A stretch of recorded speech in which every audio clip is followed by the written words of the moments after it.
Hello guys, আসসালামু আলাইকুম। আশা করি আপনারা সবাই ভালো আছেন এবং ভালো থাকেন, এই প্রত্যাশায় আমরা করি। আসলে কিছু কথা না বলে থাকতে পারছি না, কারণ বর্তমানে যে পরিস্থিতি আমরা দেখছি তাতে চুপ থাকাটা যেন অনেক কঠিন হয়ে পড়ছে। তা কেন এই কথা বলছি, আসুন জেনে নিই। এসএসসিতে কাঙ্ক্ষিত ফলাফল না পেয়ে 2 জেলায় 2 শিক্ষার্থীর আত্মহত্যার খবর পাওয়া গেছে। হবিগঞ্জে এসএসসি পরীক্ষায় ফলাফল খারাপ করায় 3 শিক্ষার্থী আত্মহত্যার চেষ্টা করেন।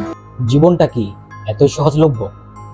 বর্তমানে আমরা কি উদ্দেশ্যে শিক্ষা গ্রহণ করছি, কেনই বা করছি? শিক্ষার আসল উদ্দেশ্য নিয়ে কি আমরা শিক্ষা গ্রহণ করছি? প্রশ্ন যেন থেকেই যাচ্ছে। শিক্ষার আসল উদ্দেশ্যই হচ্ছে জ্ঞান অর্জন করা। আমরা পড়াশোনা জ্ঞান অর্জন করার জন্য করি, কিন্তু বর্তমান এই অসুস্থ সমাজ এই পড়াশোনা নামে প্রতিযোগিতা করছে।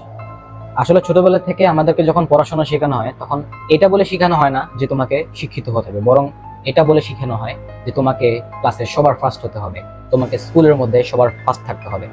আসলে কি ফার্স্ট সেকেন্ডের আদৌ কি কোনো মূল্য আছে? জিপে 5 পেতেই হবে তোমাকে, তা না হলে তুমি কোনো স্টুডেন্টই। বর্তমানে এই অসুস্থ সমাজের অসুস্থ প্রতিযোগিতায় আমরা এমনভাবে মেতে উঠেছি, আমরা আসলে শিক্ষার আসল উদ্দেশ্য থেকেই দূরে চলে যাচ্ছি। বর্তমানে শিক্ষার আসল উদ্দেশ্য যেন শিক্ষিত হওয়া তো নয়, যেন শিক্ষার আসল উদ্দেশ্য হচ্ছে ক্লাসে প্রথম হওয়া, স্কুলের মধ্যে প্রথম হওয়া অথবা কলেজের মধ্যে প্রথম হওয়া। এই নিয়ে আমরা এগোচ্ছি। গেল 12 তারিখ এসএসসি পরীক্ষার ফল প্রকাশিত হয়েছে, আমরা সবাই দেখেছি। তো সেদিন রাতে বেলা আমি 3 জন এসএসসি পরীক্ষার্থীর আত্মহত্যার খবর পেয়ে থাকি। তারপরের দিন লেটেস্ট যে নিউজটি আমি পাই সেটি হচ্ছে সারা দেশে 8 জন এসএসসি পরীক্ষার্থীর আত্মহত্যা। আসলে তারা আত্মহত্যাই বা করলো কেন? এর পিছনে আপনি কি দায়ী করবেন? পড়াশোনাকে? মোটেও না, বরং এর পিছনে দায়ী হচ্ছে আমি, আপনি এবং এই অসুস্থ সমাজ। বরং তারা এটা চিন্তা করে আত্মহত্যা করেনি যে তারা পরীক্ষায় ফেল করেছে বা পরীক্ষায় খারাপ করেছে, কিন্তু তারা এটা চিন্তা করে আত্মহত্যা করেছে যে লোকে এখন কি বলবে। সর্বনাশ, আমি তো পরীক্ষায় খারাপ করে ফেললাম, এখন আমি কি বলবো, মা বাবাকে কি বলবো, সমাজে কিভাবে মুখ দেখাবো। মূলত এইসব কথাগুলোই একটি ছাত্রকে কুরে কুরে খায়।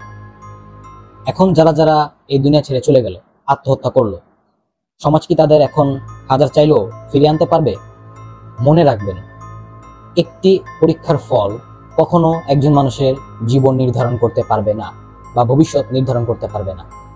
শেষমেশ আমি অভিভাবকদেরকে অনুরোধ করব, আপনার সন্তান যদি কখনো খারাপ রেজাল্ট নিয়ে আসে, আপনারা তাদের প্রতি একটু সহনশীল হবেন। মানুষের কথায় কান দিয়ে আপনার সন্তানকে এমন কিছু বলা বা করে বসবেন না যাতে আপনার সারা জীবনের দুঃখ বয়ে বেড়াতে হয়। বর্তমানে এই অসুস্থ সমাজ পড়াশোনাকে প্রতিযোগিতার মতো করে নিয়েছে। সো আমাদের সকলেরই উচিত পড়াশোনাকে জ্ঞান অর্জনের হাতিয়ার হিসেবে না, পড়াশোনাকে জ্ঞান অর্জন করার মাধ্যম হিসেবে না।